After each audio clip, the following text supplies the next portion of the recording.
There is little doubt of Sony's merits as a first-party publisher. This is the company that has managed to foster a varied slate of franchises, studios, systems across 4 generations, with beloved franchises and developers commanding a lot of loyalty.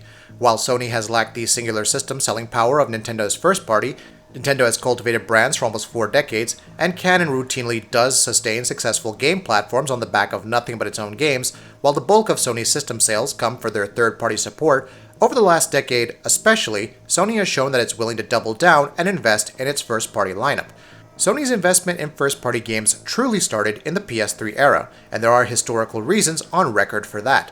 Back when they were soliciting third parties to develop for the original PlayStation, one of the many ways Sony sweetened the pot for them, in addition to using CDs, providing them with a powerful but easy to develop for console and having low royalty rates, was via an implicit assurance that unlike on Sega's and especially Nintendo's platforms, third parties would not have to compete with very many Sony games on their console.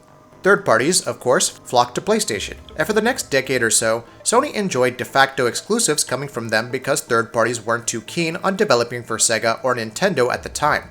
Things then changed with the onset of the Xbox 360, which presented, compared to the PS3 that Sony was fielding at the time, a powerful but easy to develop for system with a documented development environment, great terms for support on the platform, and just a growing install base that was becoming hard to ignore. This, coupled with the rise of third-party middleware such as Unreal Engine, meant that most third parties realized that it was foolish to not put their games on the Xbox 360 also, if nothing else. And so, one by one, games that would have been presumed PS3 exclusives, Assassin's Creed, Resident Evil 5, Catherine, Tales of Vesperia, and most cripplingly, Final Fantasy XIII and Grand Theft Auto 4, jumped ship to be on Xbox as well. And all of a sudden, Sony was left with no third-party exclusives to differentiate their console from the competition.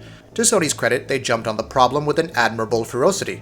Recognizing that they could not rely on third parties to furnish them with exclusives any longer, they decided to provide them themselves, significantly expanding the budgets for their existing studios such as Polyphony Digital, Japan Studio, Naughty Dog, and Santa Monica, while purchasing new ones such as Sucker Punch and Media Molecule. Sony began to release a spate of great games one after the other: Killzone 2, Little Big Planet, Infamous, Resistance 3, Gran Turismo 5, Wipeout HD, Demon's Souls, Uncharted 2 Among Thieves, God of War 3, and The Last of Us, among others. By the end of the generation, Sony's relentless lineup of quality exclusives had turned the tide, and they had mounted a Super Nintendo-style comeback with the PS3, now squarely in the position of power going into the PS4 generation.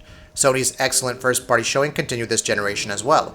Bloodborne, Gravity Rush 2, Infamous Second Son, Horizon Zero Dawn, plus games like the upcoming Days Gone, Detroit Become Human, Spider-Man, and Ghost of Tsushima.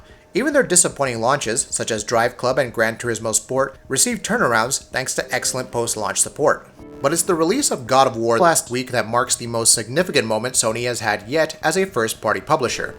This is perhaps the first time Sony has shown that it understands how not just to launch a new IP, but to build, sustain, cultivate, and adapt it. Sony's mantra until now has been to launch new IPs aplenty, letting old ones fall by the wayside if necessary. In a way, this is admirable, because Sony's commitment to new franchises is their biggest strength. But the importance of building and cultivating a franchise cannot be understated either. Just as Nintendo, who have one of the most enviable slate of IP in the world, just ask the legions of fans of Sony franchises fallen by the wayside, such as Wipeout, Siphon Filter, SOCOM, Wild Arms, and Dark Cloud, about how much they would have liked for Sony to keep working on those franchises. Cultivating an IP is difficult work. You need to keep it relevant across multiple years and generations, shifting and adapting it to suit changing market tastes and sensibilities, while also retaining enough of what made the franchise so big to begin with so as not to alienate the original fanbase. Very few companies in the world have managed this, mostly Nintendo and Capcom. Of first parties, literally no other company except for Nintendo has managed this. Microsoft managed to launch beloved IPs such as Halo and Gears of War, but failed to reinvent them with changing market conditions, causing them to lose relevance. Sega let their old IP fall by the wayside, launching new ones with each console, causing a fractured overall identity for their lineup. Nintendo is the only company that, apart from launching new IP when necessary, has exhibited that it can foster and cultivate existing IP across decades as well. With the launch of the new God of War, Sony has proven that it can and will do it as well. Now that Sony has a stock of first-party characters and franchises that are so beloved and command so much cash it, Sony has made a statement that it will retain and reinvent its franchises if it has to and can, and that it will do with aplomb. Until now, when Sony IP have received sequels, they've been mostly similar to their predecessors, until tapering interest finally causes the franchise to be put on hold. Look at Jak and Daxter, Gravity Rush, Killzone, Resistance, Infamous, Little Big Planet, and so on. God of War represents the first time that Sony has taken a franchise, arguably its most beloved franchise with its most iconic character, and totally overhauled it from the ground up, while somehow still retaining the core of what made the original games so beloved to begin with. In the process, Sony has created one of the highest rated games of all time because taking existing franchises and reinventing them well always leads to acclaim. Just as Mario, Zelda, Metroid, Resident Evil, Monster Hunter, and significantly expanded the series' appeal as well, since now not only will God of War fans buy this new game, but people who otherwise might not have been interested in the old games will look at picking this new one with a new style up too. Sony has also set a precedent. If this could happen with God of War, then surely other beloved franchises could get similar reinventions down the line as well, right?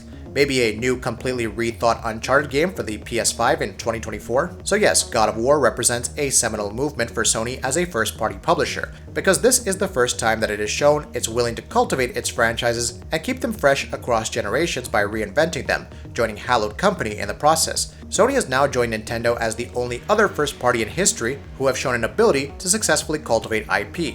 Going forward, we could maybe see Sony franchises that we know and love running for decades, much like Nintendo's franchises do. We're sure no one will mind knowing that a new PlayStation console would mean a bigger, better, and fresher Horizon or Uncharted or God of War. There's an excitement to that Sony fans can now look forward to as well.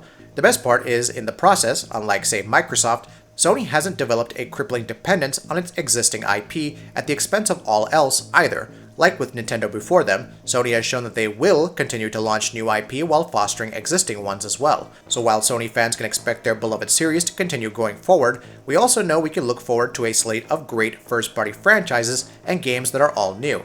In fact, just in the new year or so, we have Days Gone, Ghosts of Tsushima, Dreams, Detroit Become Human, and Death Stranding to look forward to, while also getting a sequel to a beloved game in the form of The Last of Us Part 2. Truly the best of all worlds. That'll be it for this video. If you like what we're doing, please go ahead and subscribe, and we'll see you next time.